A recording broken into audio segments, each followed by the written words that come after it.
예, 오늘은 저희가 작년 11월 달에 아코디언 엣지라고 그 투노드 클러스터가 가능한 그 파스 제품을 저희가 출시를 했습니다. 그래서 심플하면서도 성능이 굉장히 뛰어나고 그다음에 이중화까지 즉 이제 고가형까지 다 보장이 되는 요 제품을 출시를 했는데 뭐 여러분도 잘 아시겠지만 이게 쿠버네티스 클러스터가 좀 많이 복잡하지 않습니까? 그래서 이 복잡도를 다 제거하고 간단한 이 하드웨어 구성만으로도 이 파스 구성이 가능한 쿠버네티스 기반의 어, 투노드 클러스터에 대해서 오늘 제가 말씀을 드리도록 하겠습니다. 자, 오늘 제가 이제 말씀드릴 순서는 이런 쿠버네티스 기반으로 왜 클라우드 네이티브로 갈 수밖에 없는 환경이 되었는지 요 뭐 간단하게 말씀드리고 그리고 이 쿠버네티스를 구성할 수 있는 요소들을 보시면 뭐 가상화로 구성하시거나 클라우드에 구성하시거나 아니면 이제 베어메탈에 구성하는 뭐 크게 세 가지 방법이 있는데 이게 다 장단점이 있습니다. 그래서 이 장단점이 어떻게 되는지 이걸 한번 리뷰를 해보도록 하고 그리고 좀 엣지 있는 이 K8S 구성에 대한 솔루션에 대해서 제가 말씀을 드리도록 하겠습니다.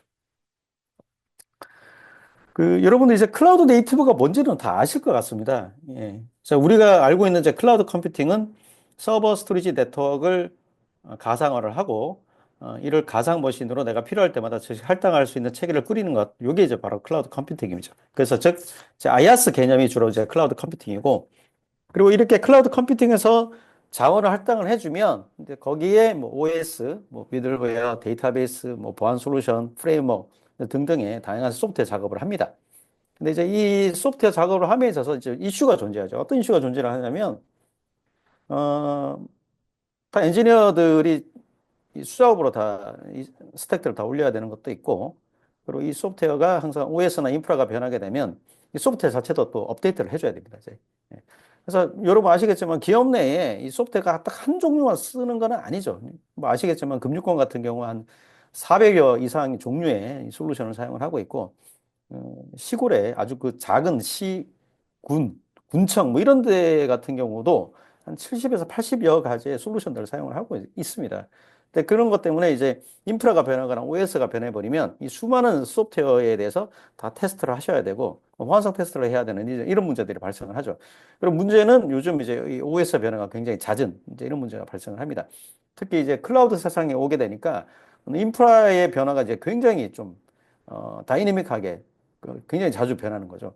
뭐 제가 아시는 어떤 고객분 같은 경우도 10년 내에 어, 아이아스 쪽, 그다음 하드웨어 쪽 이게 거의 한 세 번 정도 이렇게 변화가 발생됐던 이제 고객분들이 있습니다. 이제 그럴 때마다 계속 모든 애플리케이션을 다 검증해야 되고 마이그레이션 해야 되는 이런 일이 굉장히 빈번하게 벌어지는 거죠.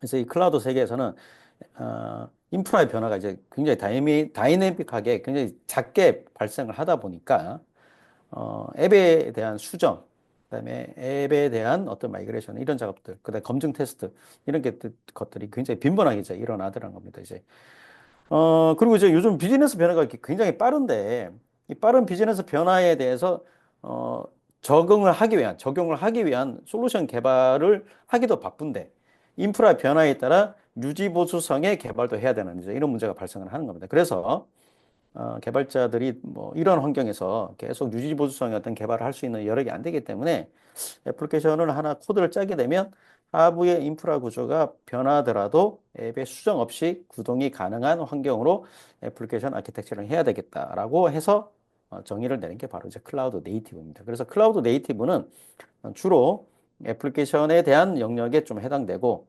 주로 이제 파스에서 주로 클라우드 네이티브를 많이 다루고 있습니다. 그래서 아까 뭐 제가 말씀드린 것처럼 하나 애플리케이션 짜게 되면 이게 이제 인프라의 변화가 생기더라도 문제없이 좀 구동이 되게 되면 되는데 개발 환경, 테스트 환경, 운영 환경에 따라 OS가 다를 수도 있고 이걸 또 다 개발 끝내놨더니 또 퍼블릭 클라우드로 이전을 해야 되는 뭐 이런 이슈 때문에 인프라가 더 바뀌고 이런 상황에서도 앱을 수정 없이 어떻게 운영할 거냐 이제 이런 고민에서 나온 게 바로 이제 클라우드 네이티브다 이렇게 정리를 하면 되겠습니다. 자, 그래서 이 클라우드 네이티브로 가게 되니까 그 많은 혁신을 가져다 주죠. 예. 그리고 이 클라우드 네이티브가 네 가지의 어떤 그 특징을 가지고 있습니다. 그 첫 번째는 이제 개방성 구조입니다. 예. 그래서 인프라의 변화 없이 애플리케이션을 수정 없이 계속 운영을 하기 위해서 어떤 특정 벤더에 이게 종속이 되면 안 되겠죠.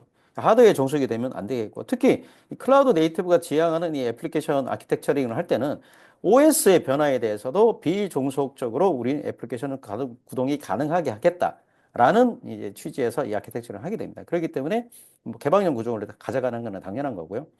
그리고 또 표준화가 필요합니다. 예, 하부의 OS 구조가 바뀌든, 그 다음에 애플리케이션도 굉장히 여러 종류가 있잖아요. 그죠? 여러 종류가 발생하는데, 여러 종류의 애플리케이션을 우리가 배포를 하는 방식들이 다 다릅니다. 관리하는 방식이 다른데, 이거를 인프라화해서, 마치 서버 스토리지 네트워크를 우리가 VM으로 표준화한 것처럼, 애플리케이션도 어떤 특정 이미지로 표준화를 해서, 애플리케이션 종류에 상관없이 똑같은 방식으로 관리하는 방식이 필요하겠다. 예, 그래서 보통 이제 요즘 이 표준화로 많이 쓰는 기술이 예, 컨테이너입니다. 그죠? 예.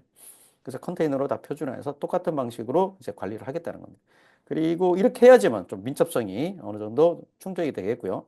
그리고 이제 모든 관리를 이제 자동으로 하겠다는 겁니다. 그래서 애플리케이션을 옛날처럼 뭐 전문 엔진을 불러다가 수작업으로 까는 게 아니고 이걸 전부 다 컨테이너 이미지로 카탈로그화해서 우리가 앱스토어에서 애플리케이션을 다운로드 받아서 내 핸드폰에 뭐 자동으로 설치하는 것처럼 내가 마우스 클릭 한 번으로 내가 필요한 소프트웨어를 이 인프라에 자동으로 탑재하는 방식으로 다 자동화하겠다는 것. 근데 장애 났을 때도 뭐 자가 치유를 하겠다는 것.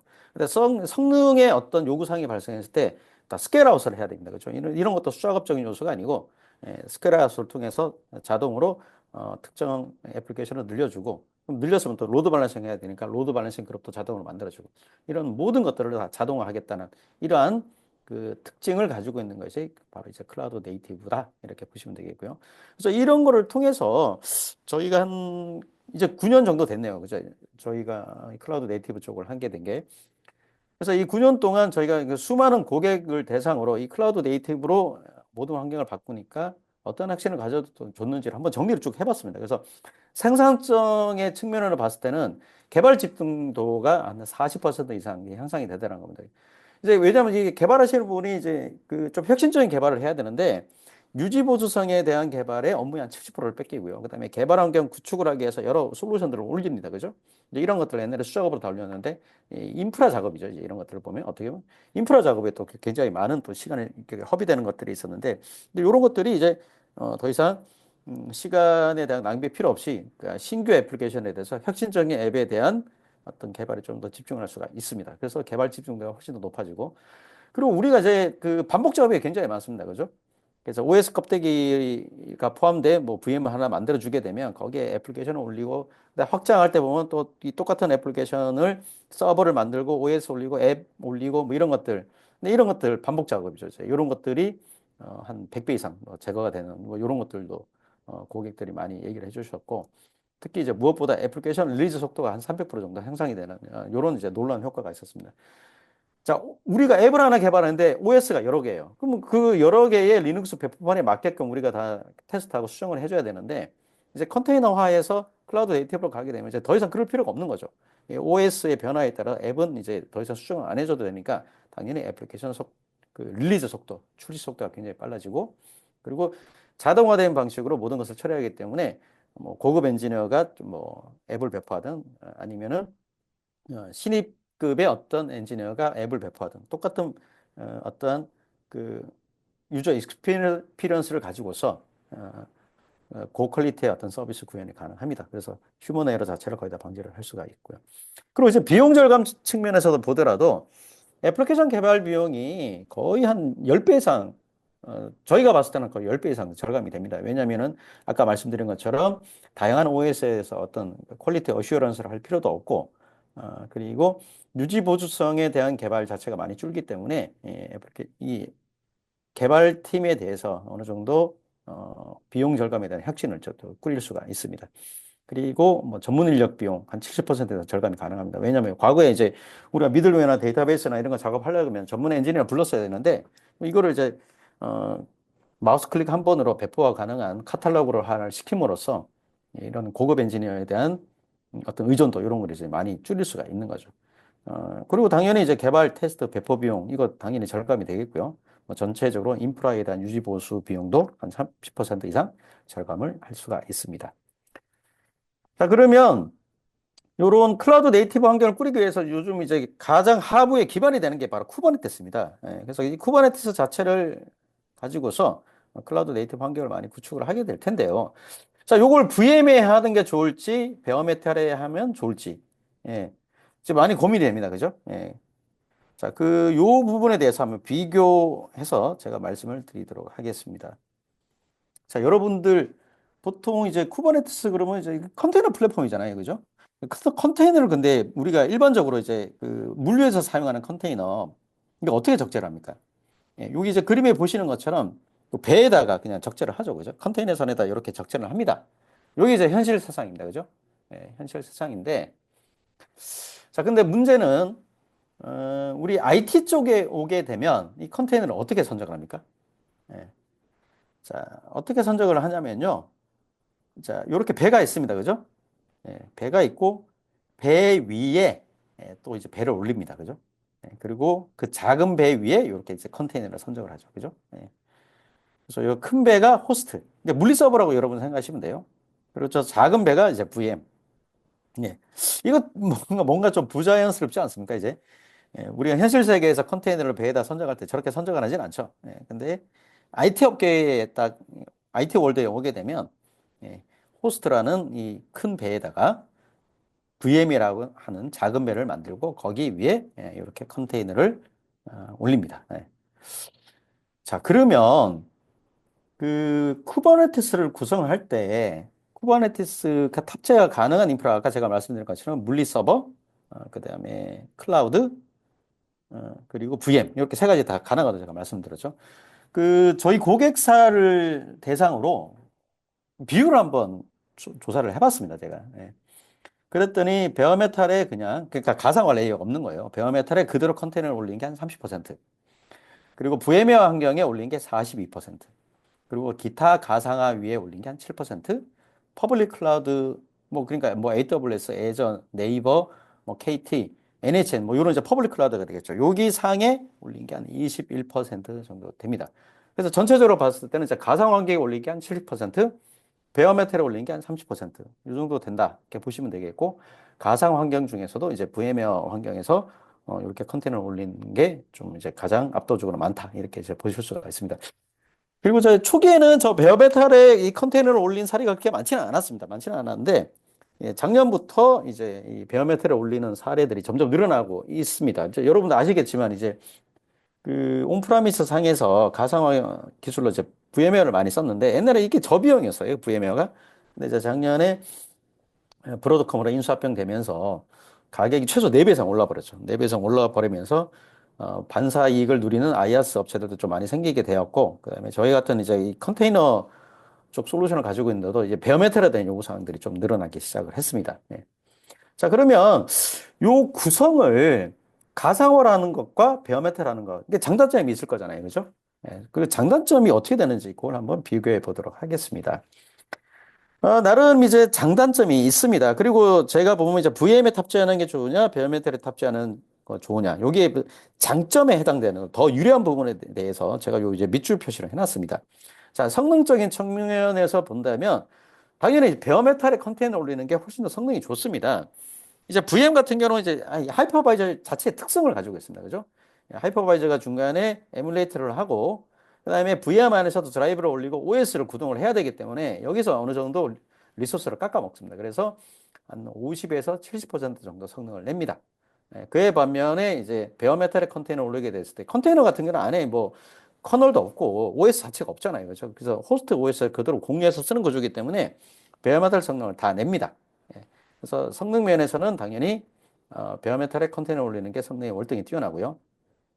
그리고 격리라는 측면을 본다면 컨테이너도 격리를 해주지만 호스트 OS를 공유하는 구조예요. 그렇기 때문에 VM 전원 안에 자체적으로 OS를 가지고 있으면서 완전 격리는 아닙니다. 그래서 격리라는 측면을 본다면 VM이 좀 더 뛰어나다 이렇게 보실 수가 있고 자원 효율성을 본다면 베어메탈의 컨테이너를 올리는 것이 훨씬 더 자원 효율성 면에서는 뛰어납니다. 왜냐하면은 VM은 또 OS가 또 구동이 되어 있기 때문에 이 여러 OS가 중복해서 올라가야 되는 부분들이 있고 그다음에 OS마다 최소한의 어떤 코어 수와 메모리를 할당을 해야 되죠. 그래서 자원 효율성 면에서는 확실히 VM으로 구성을 하는 게 떨어집니다. 자, 그리고 확장성 면에서 본다면, 만약에 내가 노드를 확장을 해 나가겠다. 자, 이렇게 본다면은 이제 베어메탈은 좀 불리하죠. 왜냐면 이제 물리 서버 사와야 됩니다. 이렇게 사와서 수작업으로 이렇게 노드를 확장을 해 나가야 되는데, VM 경우는 그렇지 않죠. 그냥 마우스 클릭 한 번으로 노드를 쭉쭉쭉 늘려 나갈 수가 있습니다. 그리고 이 파드의 확장성도 본다면 베어메탈 같은 경우는 이제 이 정해진 파드 그 베어메탈 서버 내에서만 파드 확장이 가능합니다. 그래서 만약에 이제 서버가 모자른다 그러면 추작업으로 서버를 늘려줘서 이 파드를 확장이 가능한데 할 수가 있는데 이 VM 같은 경우는 이제 그런 노드의 스케일 아웃 이런 측면이 마우스 클릭이나 뭐 혹은 아니면 자동화를 통해서 이렇게 가능하던 확장성 면에서는 확실히 이제 VM이 좀 더 이제 뛰어나다 이렇게 말씀드릴 수가 있고요. 그리고 종속성 면에서는 VM은 뭐 아무래도 OS 하이퍼바이저 둘 다 종속이 될 거고 베어메타는 이제 OS에 대한 종속성만 가져갑니다. 그리고 민첩성 면에서도 본다면 아무래도 이제 VM으로 구성하는 게 좀 더 구성에 대한 민첩성이 좀 뛰어납니다. 그에 반면에 베어메타는 이제 물리 서버를 구축해야 되는 시간이 소요되기 때문에 훨씬 더 많은 이제 시간이 소요되죠. 자, 그럼 복잡성 면에서 본다면 또 VM은 아무래도 중간에 또 하이퍼바이저 레이어가 들어가기 때문에 관리 복잡도가 증가하게 됩니다. 그리고 이 VM과 컨테이너를 뭐 동시에 매니지먼트 하기를 원한다. 그러면 또 별도의 뭐 솔루션도 들어와 줘야 되겠죠. 그죠? 뭐 CMP가 들어오든지 아니면은 요즘 이제 쿠베버트 같은 걸 써서 예, 뭐 또 관리를 하든지 뭐 이렇게 하셔야 될 겁니다. 예. 그에 반면에 이제 베어메탈에 올리는 경우는 예, 그냥 컨테이너만 올라가기 때문에 아키텍처가 굉장히 단순해지죠. 예. 그 아키텍처가 단순하다는 의미는 이제 가용성 측면에서도 좀 더 뛰어나다 이렇게 말씀드릴 수가 있습니다. 그리고 초기 비용적인 측면에서 본다면 당연히 이제 VM 같은 경우는 IaaS 비용과 하이퍼바이저 비용이 추가되는 반면에 베어메탈 같은 경우는 예, 그냥 물리 서버에다가 이제 쿠버네티스 구축 비용 요 정도만 이제 들어가면 됩니다. 자, 그리고 TCO적인 측면에서도 베어메탈 쪽이 아무래도 이제 저비용이고 근데 문제는 이제 고가형까지 내가 구성을 하겠다. 쿠버네티스 클러스터를 꾸리는데 이거를 이중화까지 다 하겠다. 감안해서 하겠다. 이렇게 되면 VM 같은 경우는 이제 물리 서버 2대만 있어도 가능합니다. 다 VM으로 쪼개면 되니까. 근데 베어메탈 같은 경우는 물리 서버 5대가 필요한 이제 이런 단점들이 존재를 합니다. 자, 그러면 우리가 K8S 구성을 위해서 어떤 방식으로 이제 구성이 가능한지 이제 그런 것을 한번 살펴보도록 하겠습니다. 예. 자, 우선 이 쿠버네티스 구성을 클러스터 구성을 하기 위해서는 서버 2대가 필요합니다. 기본적으로 이게 뭐 물리가 됐던 가상이 됐던 이게 호스트 2대가 있어야지만 K8S 구성이 가능합니다. 그래서 하나는 마스터, 하나는 워크노드. 이렇게 구성하는 게 일반적인 거죠. 그래서 마스터에서는 API와 스케줄러를 뭐 당연히 가지고 있을 거고 컨트롤 파넬이라고 이제 우리가 부르죠, 그죠? 그리고 워크노드에서는 그냥 앱이 올라갑니다.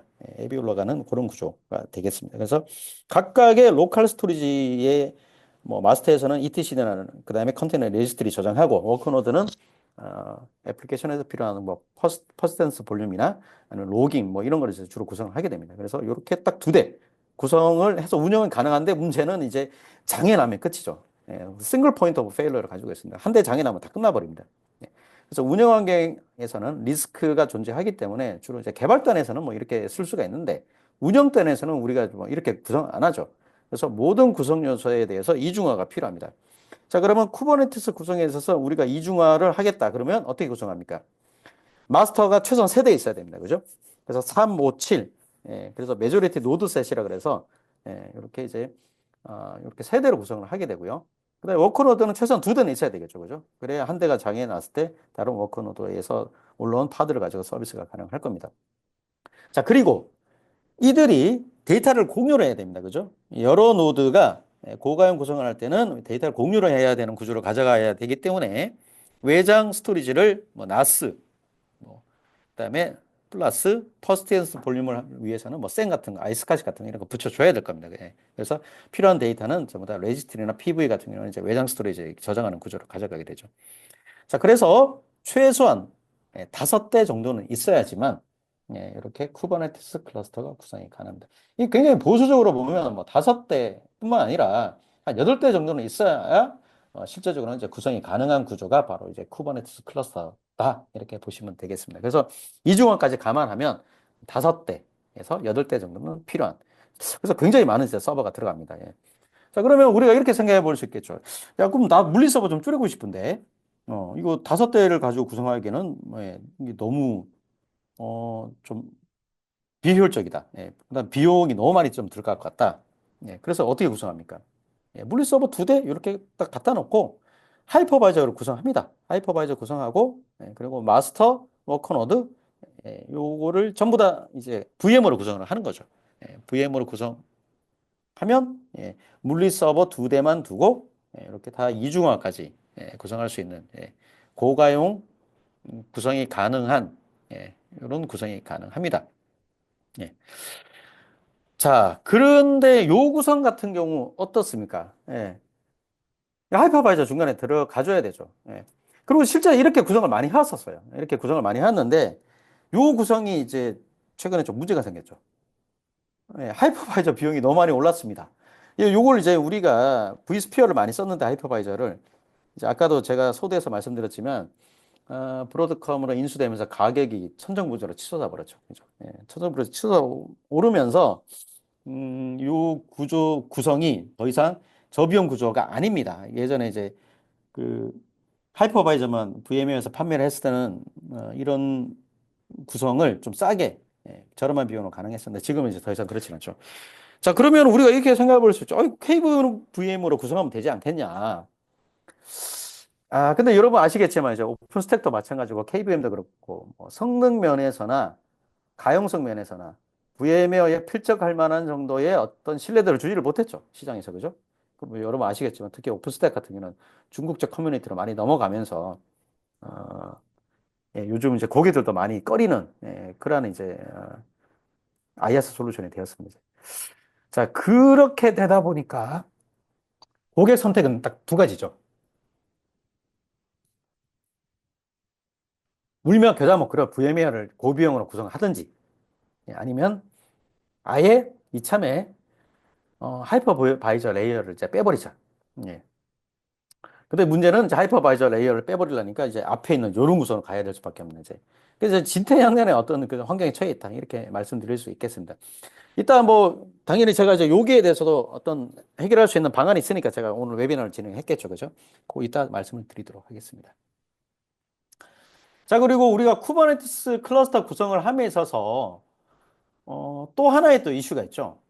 대부분 데이터베이스와 같은 스테이트 풀셋 같은 경우는 생각보다 쿠버네티스 클러스터에서 잘 안 올립니다.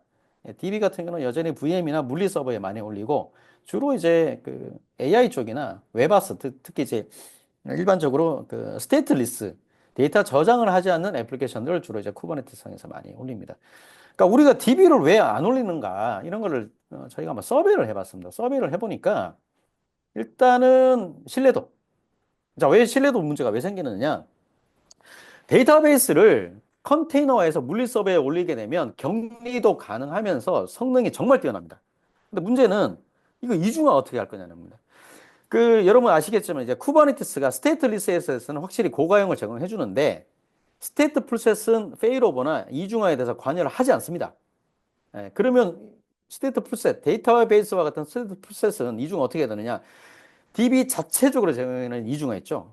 뭐 마리아 같은 경우는 메소스케일, MHA, 갈레라가, 뭐 오라클 같은 경우는 데이터가드, OGG, 뭐 아니면 RAC, 그리고 MS SQL 같은 경우는 오레이존. 그러니까 DB 자체가 제공해주는 이중화 솔루션을 써야 됩니다.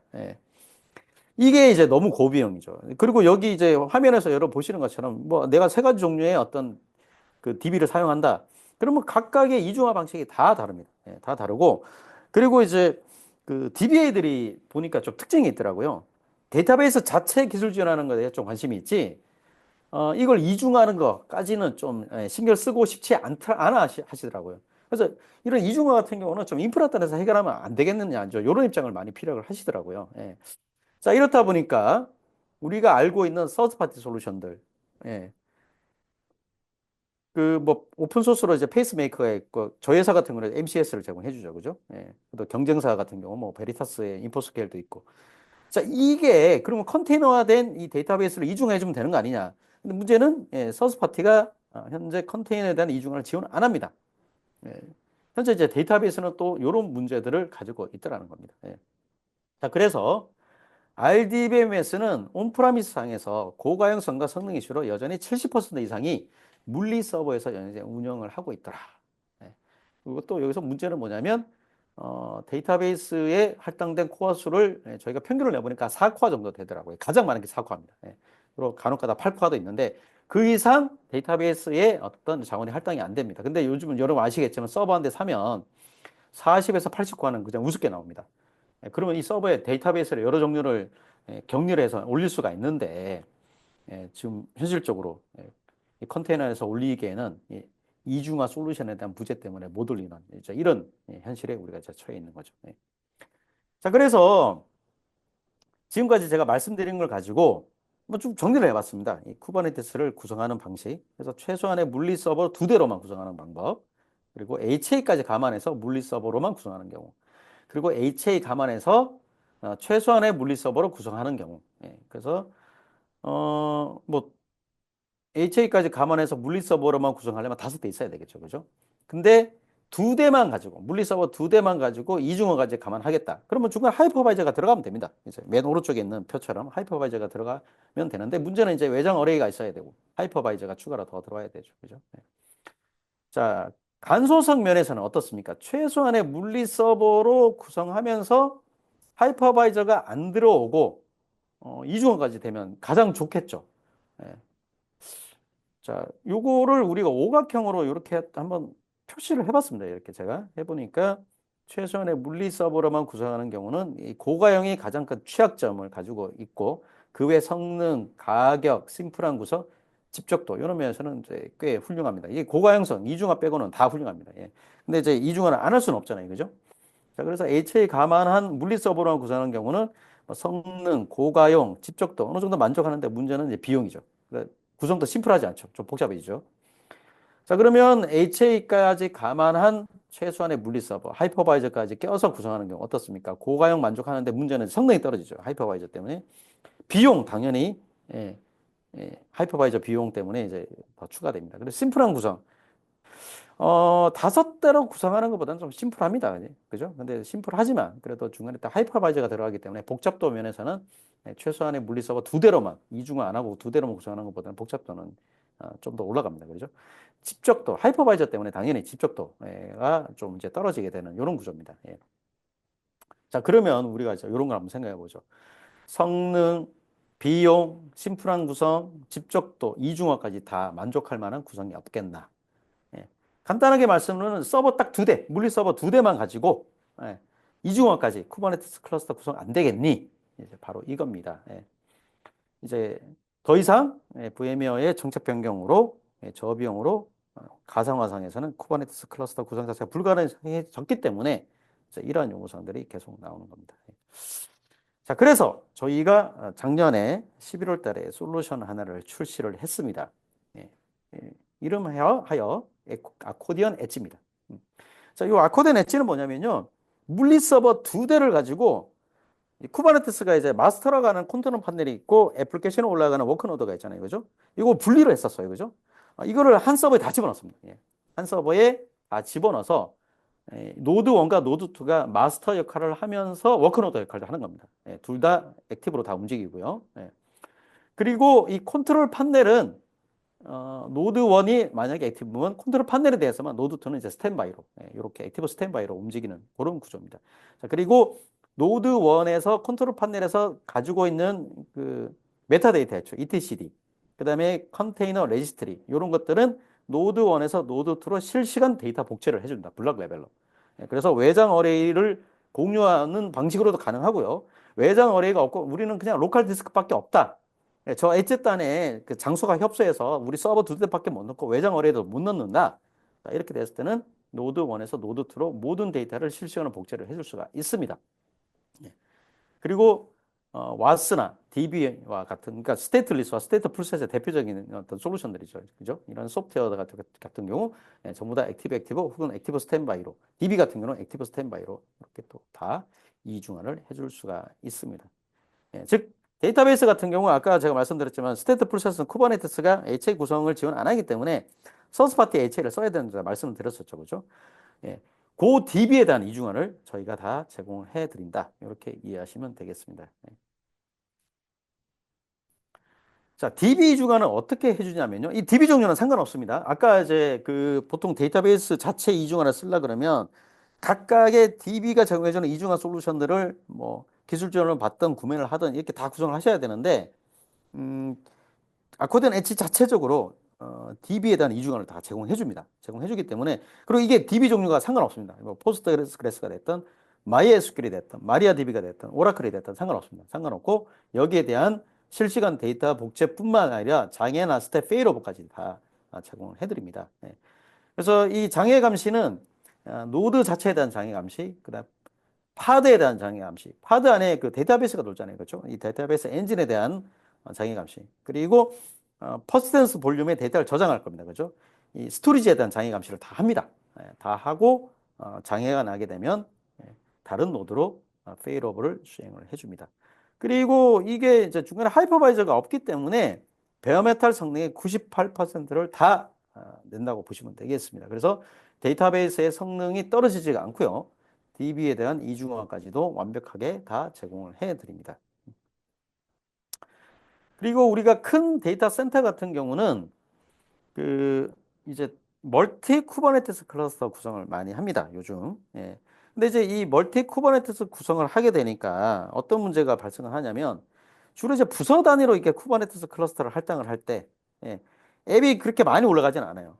예, 근데 문제는 이제 이거 이중까지 감안을 하다 보니까 어떻게 할당을 했습니까?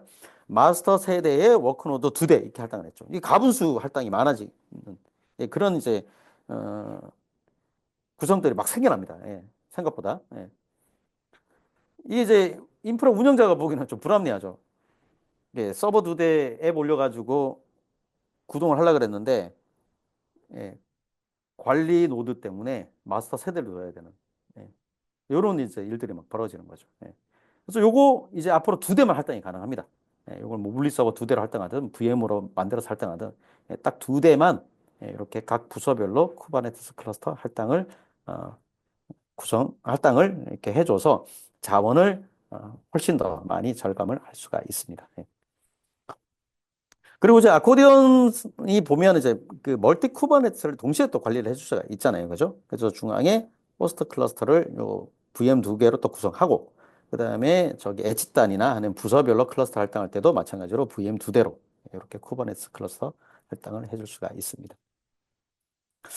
자, 그러면 제가 앞서 말씀드린 걸 가지고서 물리 서버로만 이 쿠버네티스 클러스터 구성하는 경우, 그리고 VM으로 쿠버네티스 클러스터를, 그러니까 이중화된 쿠버네티스 클러스터를 구성하는 경우, 그리고 아코디언 엣지로 이 쿠버네티스 클러스터, 이중화된 쿠버네티스 클러스터를 구성하는 경우, 이렇게 한번 비교를 한번 쭉 해봤습니다.